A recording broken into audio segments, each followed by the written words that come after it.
చేసేసామంటాడు. Super 6 super 7 చేసేసామని చెప్పి పొద్దు సిగ్గు లేకుండా అబద్ధాలు ఆడుతూ ఉన్నారు. చంద్రబాబు నాయుడు గారు చేస్తా ఉన్నది తప్పుమని, చంద్రబాబు నాయుడు గారు చేస్తా ఉన్నది మోసమని ఎవరైనా ప్రశ్నిస్తే ఏం చేస్తా ఉన్నాడు? ఆ ప్రశ్నించిన వాళ్ళ మీద, సోషల్ మీడియా యాక్టివిస్టుల మీద, ప్రశ్నించే వాళ్ళ మీద కేసులు పెట్టి జైలుకు పంపుతా ఉన్నాడు. అబద్ధాలు చెప్పేది ఆయనే, మోసం చేసేది ఆయనే. ఆ తర్వాత ఆయన ఎవరైనా ప్రశ్నిస్తే వాళ్ళ మీద అక్రమ కేసులు పెట్టి, అక్రమ సాక్ష్యాలు క్రియేట్ చేసి వాళ్ళను జైలుకు పంపించి, చివరికి సోషల్ మీడియా పిల్లలని కూడా చూడకుండా చంద్రబాబు నాయుడు గారిని ప్రశ్నిస్తున్నారని చెప్పి ఏకంగా వాళ్ళ మీద గంజాయి కేసులు పెట్టి వాళ్ళ కెరీర్ను సైతం నాశనం చేస్తా ఉన్న వ్యక్తి ఈ చంద్రబాబు నాయుడు గారు కాదా అని అడుగుతా ఉన్నా. చేసేటివన్నీ తప్పులే, చేసేటివన్నీ అబద్ధాలే, చేసేటివన్నీ మోసాలే. ఆయనే లిక్కర్ నడుపుతాడు.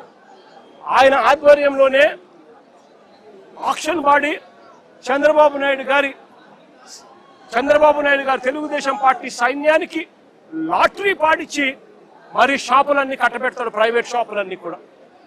ఆ ప్రైవేట్ షాపుల ఆధ్వర్యంలోనే ఏకంగా ఎమ్మెల్యేలు దగ్గర ఉండి ప్రతి గ్రామంలో ఆక్షన్ పాడుతూ బెల్ట్ షాపులన్నీ కూడా నిర్వహిస్తున్నారు.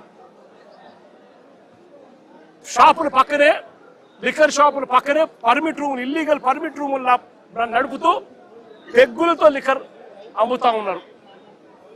ఇవన్నీ రాష్ట్రానికి రావాల్సిన ఆదాయాలు రాష్ట్రానికి రావడం లేదు.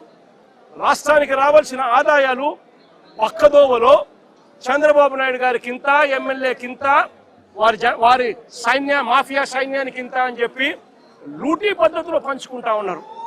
బెల్ట్ షాపులు అమ్ముతున్నారు. ప్రతి గ్రామంలోనూ 1 కాదు, 2 కాదు, 3, 4, 5, 6, 10 బెల్ట్ షాపులు ఉన్నాయి. ప్రతి గ్రామంలోనూ కూడా ఆక్షన్ బాడీ అమ్ముతా ఉన్నారు. ఏ బెల్ట్ షాపులో ఎంఆర్పీ రేటుకి అమ్ముతున్నారండి? ప్రతి బెల్ట్ షాప్లోని ఎంఆర్పీ రేటు కన్నా 20 రూపాయలకి ఎక్కువగా అమ్ముతున్నారు. ప్రతి బెల్ట్ షాప్, ప్రతి పర్మిట్ రూమ్లో, ఏ పర్మిట్ రూమ్లో అంటే ఎంఆర్పీ రేటుకి అమ్ముతున్నారు. పర్మిట్ రూమ్లో ఇల్లీగల్, పర్మిట్ రూమ్లో వేసేది పెగ్గుల్లో వేస్తా ఉన్నారు. పెగ్గుల్లో వేసి ఏకంగా బాటిల్ పైన 30 రూపాయలు అధికంగా వసూలు చేస్తా ఉన్నారు. ఆ డబ్బులు గవర్నమెంట్కి రాకోకుండా వీళ్ళ జోబీ లేకపోతా ఉంది.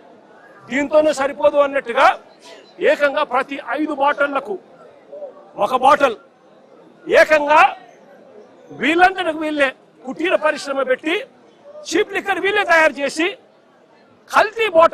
కల్తీ లిక్కరు ఏకంగా ప్రతి 5 బాటిల్లో 1 బాటిల్ ఈరోజు అమ్ముతా ఉన్నారు. ఈ రోజుకి కల్తీ లిక్కర్ తాగి పిల్లలు, చదువుకున్న పిల్లలు, ఇంజనీరింగ్ చదువుకొని బయటకు ఏదో ఊర్లోకి ఏదో సెలవుల కోసం వస్తే 4 పిల్లలు చనిపోయే ఘటనలు ఈ మధ్య కాలంలో మనం చూస్తాం.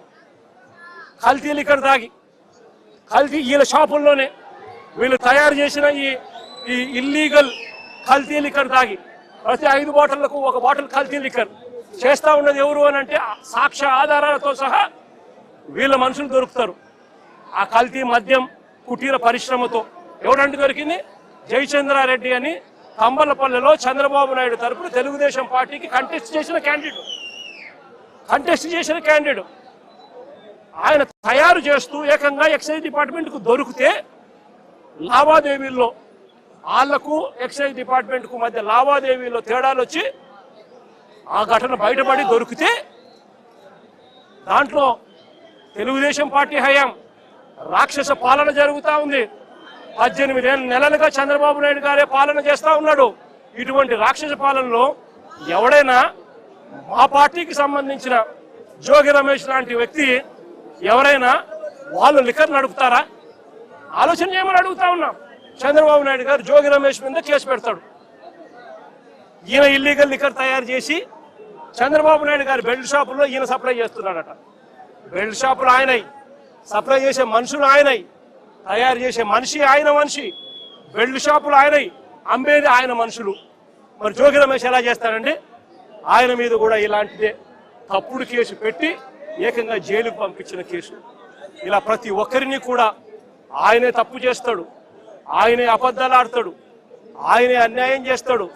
ఆయనను ఎవరైనా ప్రశ్నిస్తే ఆయన మీద తిరిగి దొంగ ఆధారాలతో దొంగ సాక్ష్యాలు క్రియేట్ చేసి వాళ్ళ మీద తిరిగి కేసులు పెట్టే కార్యక్రమం ఈ జంగల్ రాజులో జరుగుతూ ఉంది. ఈ జంగల్ రాజులో పరాకాష్ట నిన్న అంబటి రాంబాబు వల్ల జరిగింది విషయము, జోగి రమేష్ ఇంట్లో దాడి విషయము, అదే రకంగా రజనమ్మ మీద అటాక్ విషయము, అదేవిధంగా బ్రహ్మనాయుడు అన్న విషయము, కాకాని గోవర్ధన్ అన్న విషయము, ఇవన్నీ కూడా నిజంగా పరాకాష్ఠకు చేరిన